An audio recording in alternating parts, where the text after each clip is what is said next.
Hello everyone, स्वागत है आप सभी का passion of history YouTube channel पर। तो आज का हमारा टॉपिक रहेगा मध्यकालीन भारतीय इतिहास से, जो कि मुगल काल से रिलेटेड है और काफ़ी इम्पोर्टेंट टॉपिक है। लगभग हर एग्जाम्स में इससे रिलेटेड क्वेश्चन जो है देखे जा सकते हैं।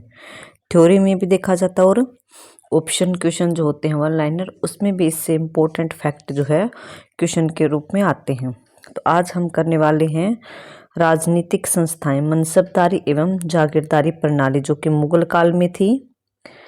मनसबदारी एवं जागीरदारी प्रणालियां कि मुगल काल में प्रशासन मतलब सरकार का जो ढांचा था, शासन करने का जो तरीका था, उसको कुशलतापूर्वक चलाने के लिए अनेक राजनीतिक संस्थाएं स्थापित की गई, जिनमें मनसबदारी एवं जागीरदारी प्रणाली प्रमुख थी। दो संस्थाएं थी, इम्पोर्टेंट थी, मनसबदारी एवं जागीरदारी प्रणाली। तो आज जो है हम पढ़ने वाले हैं मनसबदारी प्रणाली पर। मनसबदारी प्रणाली की स्थापना मुगल शासक अकबर ने अपने सेनापति अर्थात मीर बख्शी शाहबाज खान की सहायता से की। मोस्ट इम्पोर्टेंट फैक्ट है, वन लाइनर फैक्ट भी, और थ्योरी में भी जब आप लिखते हो तो काफ़ी फैक्ट पड़ता है कि मनसबदारी प्रणाली की स्थापना सबसे पहले किसने की। तो आपसे अकबर पूछ सकता है कि अकबर ने की, और अगर आपसे ज़्यादा डिटेल में पूछेगा तो पूछ सकता है कि अपने अकबर ने किसकी सहायता से इस प्रणाली को लागू किया था। तो अकबर का एक सेनापति था, उसका नाम था मीर बख्शी शाहबाज खान। शाहबाज खान की सहायता से अकबर ने जो है मुगल काल में मनसबदारी प्रणाली को लागू किया। आगे हम डिटेल से देखेंगे कि ये जो प्रणाली लागू की थी अकबर ने, ये थी क्या।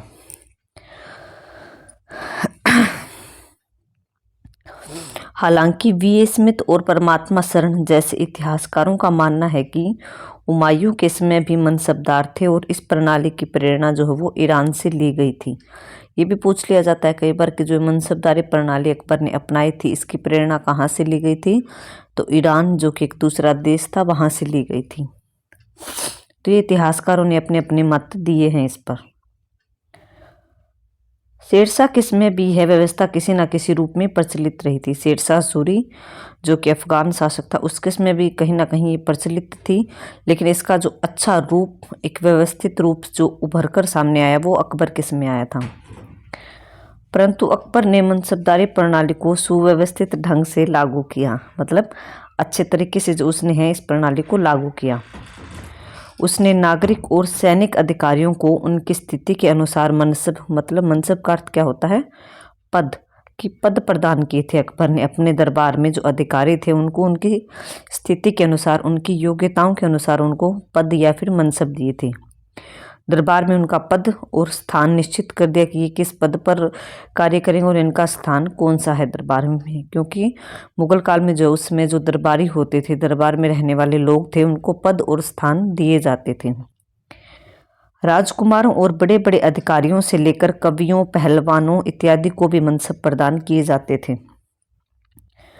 आमतौर पर मनसबदारों को प्रशासनिक और सैनिक दोनों प्रकार की जिम्मेदारियां निभानी पड़ती थी। कि कोई भी मनसबदार जो दरबार में था, उसको प्रशासन की, राज दरबार से संबंधित कार्य भी करने पड़ते थे, और उसको कहीं ना कहीं जब जरूरत हो तो उसको सैनिक सहायता भी देनी पड़ती थी।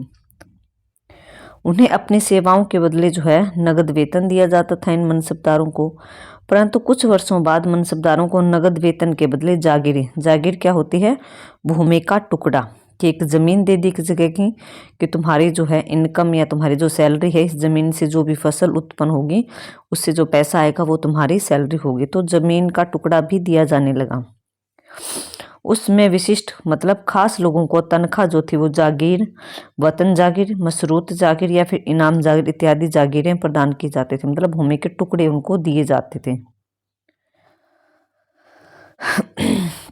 तो अब आगे हम जो है सिस्टमेटिक ढंग से देखते हैं कि मनसबदारी प्रणाली थी क्या। तो आपको अच्छे से समझ आ जाएगा कि अकबर ने, जो कि बहुत ही महत्वपूर्ण मुगल शासक था, उसने इस मनसबदारी प्रणाली को लागू किया था। तो ये मनसबदारी प्रणाली थी क्या, इसको हम देखते हैं अच्छे से। कि मनसबदारी प्रणाली एक विशिष्ट प्रशासनिक व्यवस्था थी, मतलब प्रशासन की एक व्यवस्था थी, शासन चलाने का एक तरीका था, जिसमें कि मनसबदारी प्रणाली का बहुत महत्वपूर्ण रोल था। इसका प्रचलन अकबर के समय हुआ। इम्पोर्टेंट है कि मनसबदारी प्रणाली मुगल काल में किस शासक से जुड़ी हुई है या फिर किस शासक के समय उभर कर आई थी? तो आपका आंसर होगा अकबर के समय। यह प्रणाली अकबर के मीर बख्शी शाहबाज खान की सहायता से 1571 ईस्वी में लागू की गई। तो आपको ये भी याद रखना है कि अकबर ने किसकी सहायता से इस प्रणाली को लागू किया? तो सेनापति मीर बख्शी शाहबाज खान। और कब लागू किया था? तो 1571 ईस्वी में। यह प्रणाली अकबर के उत्तराधिकारियों द्वारा किए गए कुछ संशोधनों के साथ मुगल साम्राज्य की सैन्य व सिविल सेवाओं का आधार बनी रही। मतलब आगे भी जो अकबर के उत्तराधिकारी हुए, जैसे कि अकबर का बेटा जहांगीर, उसका बेटा शाहजहां, औरंगजेब, आगे भी जो है कहीं ना कहीं यह प्रणाली चलती रही थी। अब आता है मनसब। मनसब का अर्थ क्या होता है? मनसब जो है अरबी भाषा का शब्द है जिसका अर्थ क्या होता है? पदवी या स्थान निश्चित करना। कि मान लो फॉर एग्जाम्पल कोई व्यक्ति अकबर के दरबार में रहता है तो उसका पद या स्थान निश्चित किया जाता था, उसका मनसब निश्चित किया जाता था। मनसब के द्वारा मुगल दरबार में अधिकारी व कर्मचारी का दर्जा, उसका स्थान, उसकी सैलरी और उसके द्वारा भर्ती किए घुड़सवार, हाथियों, बैलगाड़ियों इत्यादि की संख्या निर्धारित की जाती थी। तो इस पद के द्वारा जो है जिस व्यक्ति को दरबार में जो मनसब या जो पद मिलता था उसके द्वारा उसका दर्जा भी डिसाइड होता था, उसका स्थान भी निश्चित किया जाता था, उसका वेतन भी, और उसने कितने घुड़सवार, कितना सेना में अपना योगदान दे रखा है, उसके पास कितने हाथी हैं, उसके पास कितनी बैलगाड़ियां हैं, सारा कुछ जो है बायोडाटा इस मनसबदारी प्रणाली के तहत जो है व्यक्ति का रखा जाता था।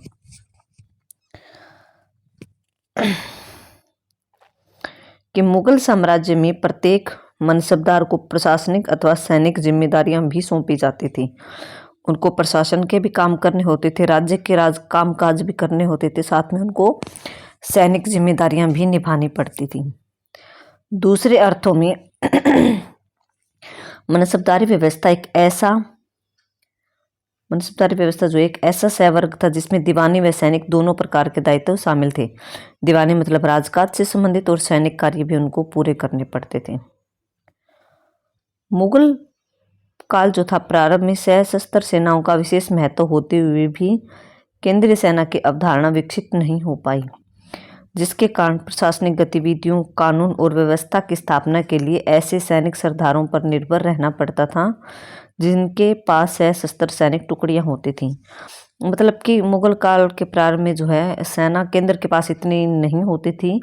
सेना के लिए जो है राजाओं को उस समय जो ये सैनिक सरदार होते थे उन पर निर्भर रहना पड़ता था। जब युद्ध होता था तो उन सैनिक सरदारों से जो है वो सेना को मंगवाया जाता था। हालांकि इस काल में अमीरों की सैनिक टुकड़ियों की संख्या और उनको दिए जाने वाले वेतन में कोई तालमेल नहीं होता था। यही कारण था कि अमीरों का वेतन सम्राट द्वारा अपनी इच्छा अनुसार निर्धारित किया जाता था। ऐसी स्थिति में शासक की स्थिति और सत्ता जो है वो कमजोर बनी रहती थी, जबकि सैन्य सरदार वह उन क्षेत्रों में अधिक शक्तिशाली हो जाते थे जिन्हें राज्य के प्रति उनकी सेवाओं के बदले दिए जाने वाले वेतन के स्थान पर क्षेत्र या फिर जागीर दी जाती थी। इसके अलावा कई बार तो ऐसे सरदार अपने क्षेत्रों में स्वेच्छापूर्ण ढंग से शासन करने लगते थे। सैनिक टुकड़ियों के आकार और संख्या पर कोई नियंत्रण संबंधी नियम नहीं था। तो टोटली जो है इस पैराग्राफ में यही बताया गया है कि मुगल काल में राजाओं के पास उस समय केंद्र में इतनी ज़्यादा सेना नहीं थी। उन्हें सैनिकों के लिए जो है इन सैनिक सरदारों पर निर्भर रहना पड़ता था। इन सरदारों से जो हेल्प लेनी पड़ती थी, सरदारों से सैनिक सहायता लेनी पड़ती थी युद्ध के समय। और ये सैनिक जो थे, सरदार जो थे, वो इनको जो है वेतन के बदले जो है भूमि के टुकड़े दे दिए जाते थे, जिससे जो है ये विलासपूर्ण जीवन व्यतीत करने लगे। इन पर थोड़ी स्वतंत्रता होती थी, राजा का प्रतिबंध इन पर कम होता था। तो टोटली यही बताया गया, इतना डिटेल में आपको लिखने की जरूरत भी नहीं है। अब एक इम्पोर्टेंट है कि फैक्ट कि जो राज्य के अधिकारी थे मुगल काल में भर्ती इत्यादि के विषय में कोई निश्चित नियम नहीं था, परंतु जब अकबर ने शासन संभाला तो अकबर ने शीघ्र ही अनुभव कर लिया कि शक्तिशाली केंद्रीय व्यवस्था की स्थापना के लिए नियमों पर आधारित व्यवस्था की आवश्यकता है। कि जब अकबर गद्दी पर बैठा तो उसने सोचा कि जो नियम है वो शासन चलाने के लिए बहुत ज़रूरी है, इसलिए जो है राज्य में कोई भी अधिकारी की नियुक्ति हो या फिर कोई और भी काम हो उसके लिए जो है हमें नियम बनाने होंगे। नियम कानूनों के अनुसार ही जो है हम प्रशासन को, राज्य के शासन को अच्छी प्रकार से चला पाएंगे। इसलिए जो है अकबर ने शासन प्रणाली को नियमों के अनुसार लागू किया। मनसबदारी प्रणाली कैसे विकसित हुई, इस पर इतिहासकारों में मतभेद हैं। तो कोई इतिहासकार जो है, हर इतिहासकार ने जो है अपने अपने व्यू दिए हैं, अपने अपने विचार दिए हैं। इनको आप अगर लिखना चाहते तो लिख सकते, वरना इतना ज़रूरी नहीं है, क्योंकि ये इतना नहीं पूछा जाता। तो अब यहाँ से आप इसको स्किप भी कर सकते हो। अब हम देखते हैं कि मनसबदारों की भर्ती, उनकी पदोन्नति और उनको पद से हटाने का सिस्टम कैसा था मनसबदारी प्रणाली में। उनकी भर्ती कैसे की जाती थी दरबार में, उनको पद कैसे दिए जाते थे, और उनको पद से हटाया भी जा सकता था। तो किस कारण से, किस वजह से उनको हटाया जा सकता था, उसको देखते हैं। मनसबदार की नियुक्ति सम्राट या फिर राजा करता था। जो भी व्यक्ति मनसबदार बनने का इच्छुक व्यक्ति किसी मुगल अधिकारी की सिफारिश पर मीर बख्शी के पास जाता था कि मान लो अब मुझे मनसबदार बनना है दरबार में, तो मैं जो है किसी जो आगे दरबार में अधिकारी लगे हुए हैं, मुगल दरबार में जो मनसबदार लगे हुए हैं, उनसे कहूँगा कि आप मेरे आगे सिफारिश कीजिए और मुझे जो है मनसबदार बनवाइए।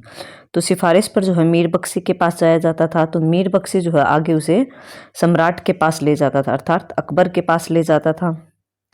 सम्राट उसे योग्यता के आधार पर मनसब प्रदान करता था। उसकी योग्यताओं को देखता था कि व्यक्ति किन किन कामों में निपुण है, इसने क्या क्या उपलब्धियां हासिल कर रखी है, उसकी योग्यता के अनुसार जो उसको मनसब सम्राट प्रदान करता था। इसके बाद जो है मीर बख्शी जो है उस व्यक्ति का नाम, उसके पिता का नाम, उसकी जाति क्या है, उसकी आयु क्या है, शरीर पर कोई विशेष निशान, मतलब टोटली व्यक्ति के बारे में पूरा बायोडाटा जो वो अपने रजिस्टर में अंकित कर लेता था। कौन? मीर बख्शी नामक व्यक्ति। और इसे क्या कहा जाता था? हकीकत। 1573-74 में अकबर ने सैनिकों एवं घुड़सवारों की भर्ती में होने वाली किसी भी तरह की गड़बड़ी को रोकने के लिए दाग और चेहरा प्रणाली लागू की, कि जो सैनिक भर्ती करेंगे उनका चेहरा छपवाया जाता था, मतलब उनके चेहरे का स्केच बनवाया जाता था कि ये इस चेहरे के सैनिक जो है हमारी सेना में भर्ती हैं। इससे जो है सैनिकों की अदला बदली नहीं की जा सकती थी, सैनिक अपनी नौकरी को छोड़कर भी नहीं जा सकते थे, तो उनका चेहरा लिखा जाता था। और जो घोड़े होते थे उन पर एक विशेष प्रकार का दाग लगाया जाता था, एक चिन्ह लगाया जाता था, एक मोहर लगाई जाती थी, जिससे जो है घोड़े की भी अदला बदली नहीं की जा सकती थी। ये अकबर का घोड़ा है तो उस पर जो है एक अलग ही तरह का आपको निशान मिलेगा, एक अलग ही तरह का दाग मिलेगा। तो ये 1573-74 में अकबर ने चेहरा और दाग प्रणाली लागू की। इंपॉर्टेंट है, पूछा भी जाता है। इस प्रणाली के अनुसार मनसबदार द्वारा रखे जाने वाले प्रत्येक सैनिक का हुलिया, कि मनसबदार है दरबार में, वो अपने पास अपने सैनिक रखता है, मतलब एक मनसबदार को परमिशन थी कि वो कितने भी सैनिक रख सकता था अपने पास। मान लो कि एक मनसबदार है 10 सैनिक रख रहा है, तो उसके 10 जो सैनिक है उनका हुलिया या चेहरा लिखा जाता था। मतलब आज के प्रिंट की सुविधा, तो फोटो खींचने की तो सुविधा उस समय थी नहीं, तो उसमें स्केच बनवाए जाते थे चित्रकारों से, तो चित्रकार स्केच बना लेते थे। जो उनके मनसबदारों के घोड़ों थे उन पर दाग लगा दिया जाता था, स्टैंप लगा दी जाती थी। जो इस कसौटी पर खरे नहीं उतरते थे उन्हें दंड दिया जाता था, मतलब कि जिनसे गलती हो जाती थी, जो घोड़ों में या फिर सैनिकों के हुलियों में हेरा फेरी कर लेते थे, या सैनिक भाग जाते थे, या सैनिक काम पर नहीं आते थे, तो उनको दंड दिया जाता था। मुनीम खान और मुजफ्फर खान इत्यादि अमीरों ने, मतलब इत्यादि इन दो लोगों ने जो है दाग और चेहरा प्रणाली का विरोध किया था। इम्पोर्टेंट है, पूछ लिया जाता है कि अकबर ने 1573-74 में जो दाग और चेहरा प्रणाली लागू की थी उसका विरोध किसने किया था?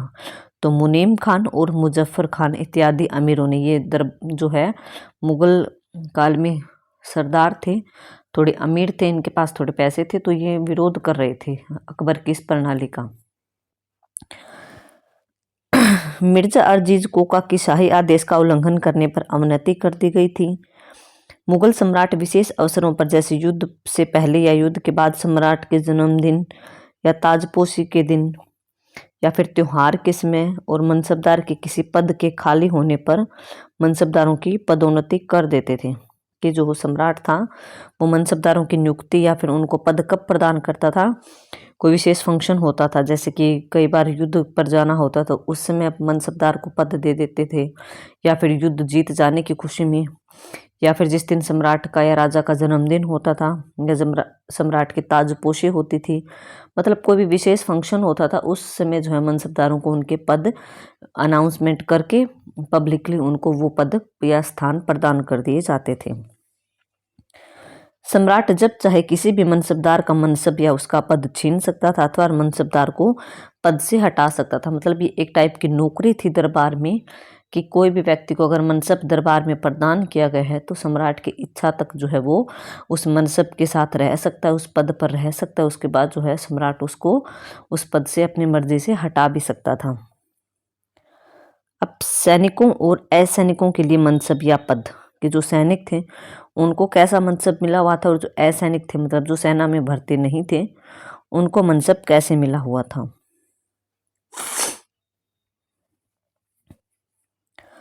मुगल काल में सैनिक और असैनिक दोनों प्रकार के प्रशासन में अधिकारियों और कर्मचारियों को मनसब दिए जाते थे। कि कोई भी सैनिक था अकबर के समय उसको भी मनसब प्रदान किया जाता था, या फिर कोई भी और कर्मचारी था उसको भी मनसब प्रदान किया जाता था। दूसरे अर्थ में कि साम्राज्य में प्रत्येक अधिकारी को, चाहे वह सैनिक विभाग में काम करता हो, चाहे वो अन्य विभाग में काम करता हो, चाहे वो प्रांत के प्रशासन में काम करता हो या फिर केंद्रीय प्रशासन में, शाही सेना में एक मनसबदार के तौर पर उसको भर्ती किया जाता था। कि सभी व्यक्तियों को मनसब प्रदान किया जाता था। असैनिक अधिकारियों को भी आवश्यकता पड़ने पर जो है सैनिक सेवाएं अर्पित करनी पड़ती थी। असैनिक अधिकारी मतलब कोई और डिपार्टमेंट में कोई और राज मतलब काम कर रहा है जहाँ पर वो सैनिक नहीं था, अगर ज़रूरत पड़ती थी युद्ध के समय सेना की कमी हो जाती थी तो उसमें उसको भी जो है सैनिक कर्तव्य पूरे करने पड़ते थे, उसको भी युद्ध भूमि में लड़ने के लिए जाना पड़ता था।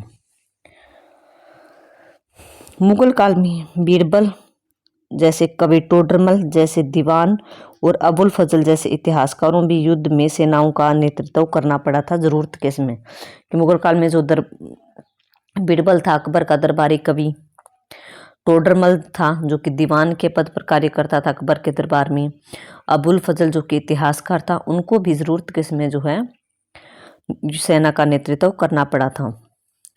इसके अलावा कुछ असैनिक अधिकारियों एवं कर्मचारियों को वेतन के अनुसार मनसब दिए जाते थे, जिसके सैलरी के अकॉर्डिंग भी उनको मनसब दिया जाता था। तो अब आगे जो है मनसबदारों की श्रेणियों के बारे में हम पढ़ेंगे कि कैसे उनकी श्रेणियां डिवाइड थी।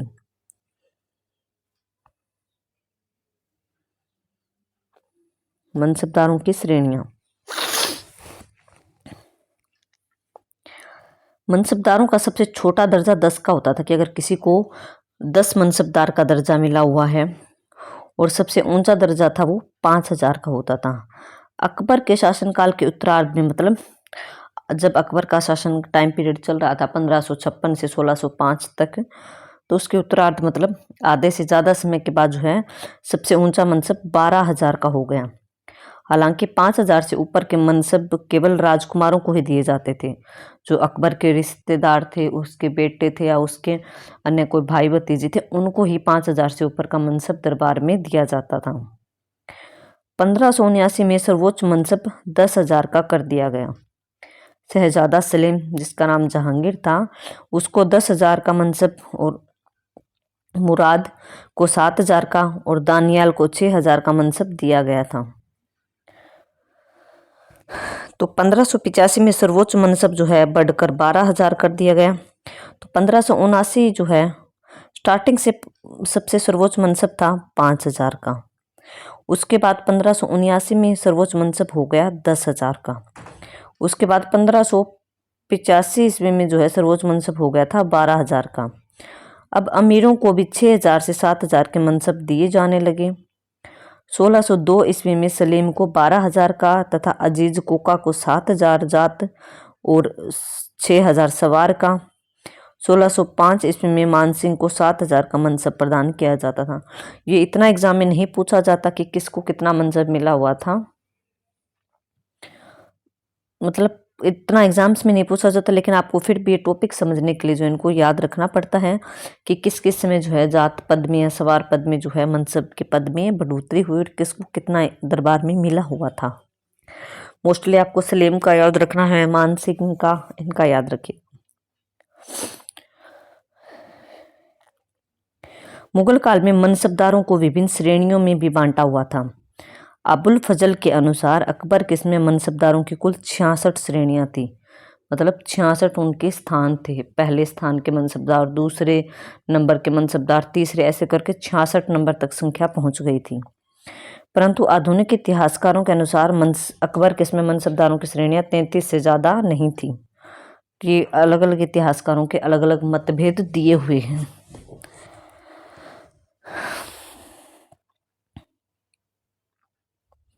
अब जैसे कि देखिए, मनसबदार है कि 20 से 400 तक के मनसब पाने वालों को मनसबदार बोला जाता था दरबार में। जिसको 20 मनसब मिला हुआ है, 21, 22 ऐसे करके 400 तक संख्या पहुंच गई, उसको मनसबदार कहा जाता था। और 500 से जो है 2500 तक का मनसबदार जिसको मिला हुआ था, उसको उमरा बोला जाता था। कि अगर किसी का 600 मनसब है तो उसको बोला जाता था कि ये दरबार में उमरा के पद पर नियुक्त है। उसके बाद 3000 और उससे ऊपर के मनसब वाले को उमरा ए मनसब बोला जाता था। और अमीरुल उमरा, सर्वोच्च मनसब वालों को अमीरुल उमरा। तो इनके नाम के हिसाब से जो इनके पद थे, लोगों को पता चल जाता था कि दरबार में इसका कौन सा पद है। अगर किसी को उमरा बोला जाता है तो लोगों को पता चल जाता था कि इसका दरबार में जो मनसब है वो 500 से ऊपर का है। मनसबदारों को मनसब के अनुसार वेतन मिलता था कि उनका कितना मनसब है, उसके अकॉर्डिंग उनकी सैलरी होती थी दरबार में।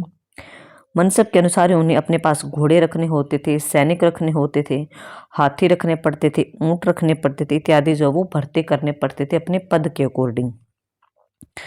परंतु यह आवश्यक नहीं था कि सर्वोच्च मनसब प्राप्त करने वाले व्यक्ति या मनसबदार को दरबार में उच्च पद प्रदान किया जाए। उदाहरण के लिए राजा मानसिंह को दरबार में 7000 का मनसब प्राप्त था, परंतु कभी भी उसे मुगल दरबार में मंत्री का पद नहीं दिया गया। मतलब कि जो मंत्री के पद थे, दीवान के पद थे, वित्त मंत्री होते थे, इनको जो है इनका जो नियुक्ति की जाती थी, इनकी ये मनसबदार के अकॉर्डिंग नियुक्ति नहीं होती थी। वो डिपेंड करता था व्यक्ति की योग्यता पर। ठीक है। नेक्स्ट है जात और सवार पद।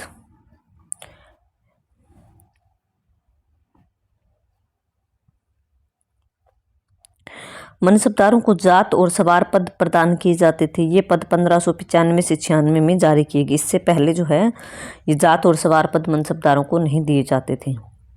इन दोनों पदों के विषय पर इतिहासकार में मतभेद है, तो इन मतभेद को आप छोड़ दो। आपको मतलब जात और सवार पद के आधार पर जो है मनसबदारों की 3 श्रेणियां थी। हम यहीं से देख लेते हैं कि जात और सवार पद के आधार पर मनसबदारों की श्रेणियां कितनी थी? 3। कि जिन मनसबदारों की जात और सवार पद बराबर होते थे वे प्रथम श्रेणी के मनसबदार होते थे। जैसे कि दरबार में उसका 5000 का जात और 5000 ही सवार या 5000 ही घोड़े उसके पास है, तो वो जो है प्रथम श्रेणी के मनसबदार में आते थे। दूसरा जो है सवार पद जो वो जात पद से आधा हो, कि जात पद तो मतलब मान लो 5000 ही है, लेकिन उसको सवार मतलब उसको घोड़े 3000 अपने पास रखने पड़ते हैं, तो वो दूसरी श्रेणी में आता था। और जिसके सवार पद जात पद से आधे से कम होते थे वे तृतीय श्रेणी के मनसबदार कहलाते थे। जैसे कि जात पद जो है वो उसका 5000 है और 2000 उसका जो है सवार है। मनसबदारों के वेतन, कि मनसबदारों को उनकी श्रेणी के अनुसार नगद या जागीर के रूप में वेतन दिया जाता था। उच्च दर्जे के मनसबदार को भारी वेतन दिया जाता था। अकबर अपने मनसबदारों को नगद वेतन ज़्यादा देना पसंद करता था, सैलरी के रूप में, कैश। यदि किसी मनसबदार को लगान के रूप में वेतन दिया जाता था तो वह अपने वेतन से अधिक भूमि कर वसूल नहीं कर सकता था। मान लो किसी मनसबदार की को उसमें 10,000 रुपये सैलरी देनी है, अगर अकबर नगद नहीं देता था तो उसे भूमि का टुकड़ा दे देता था कि इससे जो टैक्स आएगा वो आप अपनी सैलरी के रूप में रख लेना। तो वो टैक्स भी अगर वसूल करेगा ना तो वो 10,000 से ज़्यादा वसूल नहीं कर सकता था। इसके अलावा प्रत्येक मनसबदार को सैनिक, घुड़सवार, हाथी, छकड़े इत्यादि स्वयं ही भर्ती करने पड़ते थे। सैनिकों को वेतन देने, घोड़ों इत्यादि के खर्च उठाने की जिम्मेदारी भी मनसबदारों की ही होती थी। Irvine, Moreland, V A Smith जैसे इतिहासकारों का मानना है कि मुगल काल में मनसबदारों को पूरे वर्ष का वेतन नहीं बल्कि 7 या 8 महीने का ही वेतन दिया जाता था। पूरे 12 महीने का वेतन उनको नहीं मिलता था।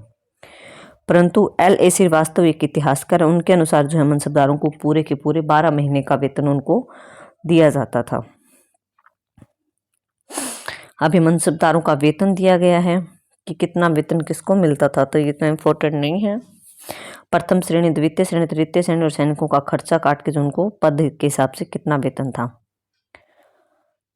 कि इस वेतन के अतिरिक्त मनसबदारों को पुरस्कार भी दिए जाते थे, मनसबदारों को उच्च वेतन भी दिया जाता था, जिसके आकर्षण से दूर दूर के लोग मनसब प्राप्त करने के लिए मुगलों के पास खींचे चले आते थे। बंदायूनी एक इतिहासकार, उन्होंने लिखा है कि ऐसा कोई दिन नहीं था जब सुयोग्य और उत्साही लोगों को मनसब नहीं दिया जाता था। उच्चतर पदों पर प्रोन्नति मतलब प्रमोशन नहीं किया जाता था। दूर दूर के देशों से आकर बहुत से अरबी और ईरानी जो है लोग वो सेना में शामिल हो जाते थे और अपनी इच्छा की पूर्ति करते थे और अपने दरबार में मनसब का पद ग्रहण करते थे। मनसबदारों पर प्रतिबंध, कि मनसबदारों के शक्तिशाली होने का डर सम्राट को लगा रहता था, कहीं मनसबदार जो वो ज़्यादा शक्तिशाली ना हो जाए और वो विद्रोह ना कर दे।